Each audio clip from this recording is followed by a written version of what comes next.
Good morning guys. Ngayon, first trip tayo dito sa Cabanatuan, first trip. Sasagutin na naman natin ang tanong ng ating isang mahal na pasahero.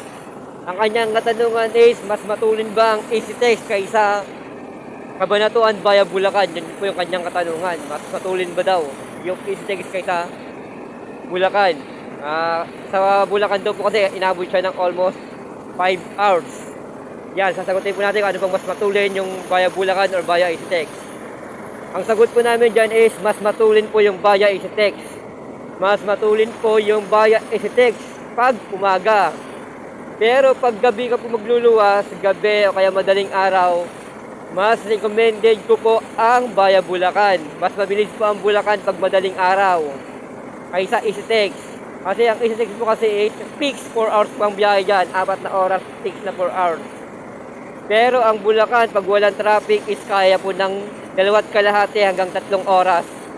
Pag walang traffic, kaya po ng 2.5 3 oras, kaya biyahin niya ng Pasay to Cabanatuan. Pag walang traffic. Pero pag matraffic, yun lang. Pag matraffic, inaabot ng 5 hanggang 6 na oras. 5 hanggang 6 na oras pag matraffic. Sasagot ko yung inyong katanungan, pa-comment sa baba ang inyong katanungan para masagot po natin sa susunod nating video. Thank you and stay good vibes. Thank you!